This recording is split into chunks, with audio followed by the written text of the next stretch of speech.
Открывая заседание, секретарь Общественной палаты Нателла Акаба отметила, что надеется на открытый диалог с руководителями правоохранительного ведомства, так как накопилось немало вопросов, на которые хотелось бы получить ответы. По мнению членов Общественной палаты, работа Министерства внутренних дел недостаточно эффективна. Их интересовали планы руководства МВД для улучшения ситуации. Нателла Акаба выразила мнение, что в стране необходимо наладить работу участковых, которая раньше имела неплохие результаты. Как отметил заместитель министра внутренних дел Нукзар Хагуш, сегодня участковые в Абхазии занимаются несвойственными им функциями. Это связано с нехваткой кадров на местах. По этой же причине очень слаба профилактическая работа с несовершеннолетними преступниками. Надо на местах, в селах, в наших деревнях создавать вот эти опорные пункты, которые раньше были непосредственно привязаны к главам администрации. Они там, опорные пункты, существовали. Я могу вот так вот прицепить туда инспекторов по делам несовершеннолетних. Это одна и та же служба, только направления чуть разные. Одни занимаются с нарушителями, несовершеннолетними, да, нарушителями, так будем говорить, а другие занимаются и теми, и другими. Вот когда вот с детства там проморгали один раз, второй раз проморгали, 3 раза проморгали. Вот с этого маленького человечка потом получается большой человек, который начал с маленького какого-то преступления. И когда этого человека можно было просто-напросто остановить, проведя с ним профилактическую беседу. Мы уже впоследствии с возрастом, да, по истечению времени имеем то, что мы имеем. Член Общественной палаты Владимир Аршиба спросил о подготовке молодых кадров. В республике есть школа милиции, а также немало молодежи ежегодно поступает в высшие профильные учебные заведения России.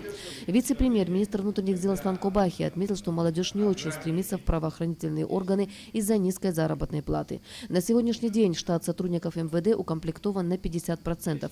Министр подчеркнул, что несмотря на нехватку кадров, очень много сотрудников подвергается дисциплинарному наказанию. К примеру, возбуждено уголовное дело по факту превышения должностных полномочий сотрудниками МВД Республики Абхазия. Аслан Кобахи также убежден, что все силовые структуры Абхазии должны постепенно перейти на финансирование из госбюджета страны. Нам надо возвращаться к собственному финансированию правоохранительных структур. Россия дает на сегодняшний день ровно столько, сколько она может дать. Но нам не надо забывать, что милиция является подразделением органов местного самоуправления. И ни одного рубля с бюджета местного или республиканского, нашего родного, кровного абхазского рубля мы не даем милиции. Ни для кого не секрет, что в стране очень остро стоит вопрос наркомании. По словам Аслана Кобахи, 90% всех наркотиков попадают в Абхазию из России, и без помощи российских коллег эту проблему не решить. Причем, как отметил министр внутренних дел, в вопросах перевозки наркотиков наркодилеры становятся все изощреннее и технически грамотнее. Здесь большая надежда возлагается на работу информационно-координационного центра. Как сообщил Аслан Кобахи, на днях в Абхазии находился замминистра внутренних дел России Игорь Зубов.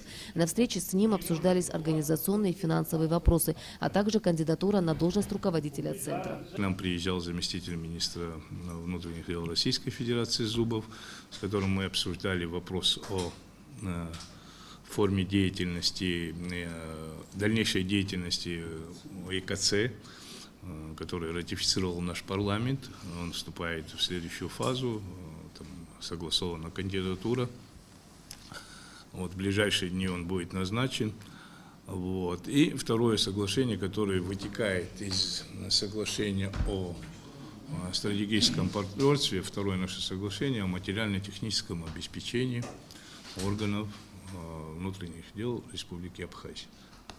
Членов Общественной палаты также интересовало, как решается вопрос строительства новой тюрьмы. По словам Аслана Кобахи, это очень дорогостоящий проект, и сейчас руководство страны пытается найти оптимальное решение этой проблемы. Сейчас подход к этому вопросу немножко по-другому. Что нам не нужна тюрьма на 2000 человек, нам нужна тюрьма на 500 человек. Если мы качественно будем работать, понимаете, и реально 500 человек вполне достаточно с тем населением, что у нас есть. Вот этот вопрос обсуждается, поручение есть президента Путина, правительства Российской Федерации, наши коллеги. Это не вопросы Министерства внутренних дел. Касаясь событий, имевших место недавно возле здания МВД, Аслан Кобахи отметил. У нас были задержаны люди, авторитеты воровского мира. Серьезные конфликты между ними начали происходить, как бы кто бы они там какой масти не придерживались. Для нас самое главное, чтобы люди друг друга не убили. Мы в плане профилактических мероприятий почти всех задержали, держали 2 суток. Ну, родственники чьи-то пришли, там в резкой форме, там по большому счету сейчас анализируется служба государственной безопасности. Там попытка была перекрытия дороги, но быстро дорога была разблокирована. Сейчас анализируется эта ситуация. Но, да, попытка, это называется попыткой, но еще раз говорю, я знаю, я же там находился. Вот, и была разблокирована, и им было разъяснено, идите домой, это не в конце концов. И никто там на территории МВД никто не заходил. Я вместе с председателем службы государственной безопасности, мы вышли, люди ушли домой. Вице-премьер, министр внутренних дел Аслан Кубахи в завершении встречи подчеркнул, что надеется на помощь Общественного совета, который предлагается создать в ближайшее время.